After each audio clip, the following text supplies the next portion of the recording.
Cette petite abeille porte le nom de Maya. Petite, oui, mais espiègle Maya, qui n'a peur de rien. Ah, vous êtes là? Franchement, incroyable cette musique.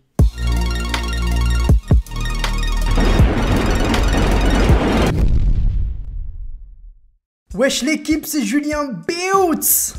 Ah non, ça non plus, c'est pas mon intro. Salut à tous, j'espère que vous allez bien, que vous allez passer une bonne journée, ou alors que votre journée a été bonne. Ça dépend finalement à quel moment tu vas regarder la vidéo, parce que là, si tu la regardes maintenant, je te souhaite de passer une bonne journée. Mais si tu la regardes à 18 h, je peux pas te souhaiter de passer une bonne journée. À la rigueur, une bonne soirée.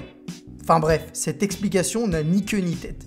Si tu regardes cette vidéo, c'est que tu as vu la miniature et tu as compris que j'allais te parler aujourd'hui de ce mystérieux personnage qui apparaît à la fin de l'épisode 2 et qu'on appelle entre nous l'apiculteur. Dans ma dernière vidéo, j'avais déjà évoqué la ressemblance de ce personnage avec un groupe que j'avais déjà pu croiser dans les comics, une ressemblance aussi bien au niveau du costume qu'au niveau du surnom, puisque dans les comics, il existe un groupe dont les membres portent des combinaisons qui font penser à celles des apiculteurs, mais clairement, ils font pas du tout du miel, et dont le surnom est Beekeepers, donc les apiculteurs en anglais. Et ce groupe, eh bien, c'est l'AIM. Et c'est pour ça que pour moi, la personne que l'on voit sortir de la bouche d'égout à la fin de cet épisode 2, ce n'est personne d'autre qu'un agent de l'AIM. Alors oui, vous allez me dire, dans le dos de sa combinaison, il y a un logo du Sword. Effectivement, comme vous, j'avais remarqué ce logo, et on ne peut pas le louper. Mais pour moi, il y a deux explications. Soit c'est un agent de l'AIM qui aurait infiltré le Sword, soit, et c'est cette option que je préfère, au moment d'entrer dans la bulle où vivent Wanda et toutes les autres personnes, eh bien son costume a été modifié. Je m'explique. Quand je vous dis ça, c'est parce que dans un des trailers promo pour l'épisode 3, on voit cet apiculteur en train de se faufiler dans les égouts pour sortir dans le monde de Wanda. Et au moment où il pénètre dans la bulle où vit Wanda, eh bien on voit, j'ai l'impression de voir dans ce trailer que le costume se modifie au passage du portail, si on peut appeler ça un portail. Alors pour ceux qui le souhaitent et qui se fichent de voir des images qu'on pourrait voir vendredi dans l'épisode 3, je vous invite à aller voir ce trailer et me dire si vous avez la même impression que moi, c'est-à-dire que le casque pour moi change très clairement de forme au moment où il pénètre dans le monde de Wanda. Alors maintenant, pourquoi l'AIM et pas le Sword? Quel est le rapport, vous allez me dire? Eh bien,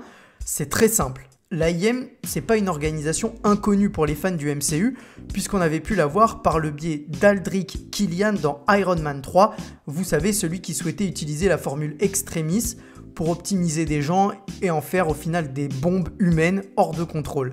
Surtout, l'AIM, lors de sa création, c'est à la base une branche d'Hydra, le bras armé d'Hydra. Et dans l'épisode 2, on fait référence à Hydra via le baron von Strucker et cette pub pour une montre Strucker. Le même baron Strucker à l'origine de la création de l'AIM dans les comics. Et oui, c'est bien lui qui est à l'origine de la formation de l'AIM. Et encore une fois, ce même Strucker à l'origine des pouvoirs de Wanda dans le MCU. Du coup, est-ce que cette pub, en plus de rappeler les origines de Wanda comme on avait pu le dire dans la précédente vidéo, ne nous signalerait pas que le danger est de retour et que si Strucker n'est plus là, l'AIM, elle, est toujours bien présente et souhaite contrôler Wanda et utiliser ses pouvoirs comme ce qu'était le plan initial finalement de Strucker, et on vivrait une sorte d'héritage. Et si cette théorie se vérifie, ça expliquerait pourquoi l'agent Wu demande via la radio à Wanda qui lui fait ça, puisqu'il n'est pas au courant que l'AIM avance ses pions en secret, et qui sait peut-être qu'il y a déjà des agents infiltrés de l'AIM qui vivent dans la réalité de Wanda sans qu'on le sache encore pour l'instant. Autre chose qui me fait dire que l'AIM pourrait faire son retour, et là on sort de la série, c'est le jeu vidéo Marvel's Avengers. Alors clairement c'est pas un super jeu. Alors moi j'ai pris quelques kiffs en jouant avec Thor par exemple, puisque c'est mon perso préféré et c'est quand même kiffant de balancer Mjolnir et compagnie, mais c'est pas exceptionnel. Mais revenons-en au rapport entre les deux. Dedans on a clairement l'AIM, et du coup pourquoi pas avoir teasé via le jeu l'arrivée de l'organisation et du coup l'arrivée de MODOK, puisque Miss Marvel ou encore Kate Bishop par exemple sont dans le jeu vidéo et font partie de la phase 4 du MCU. Donc j'ai envie de dire, pourquoi pas.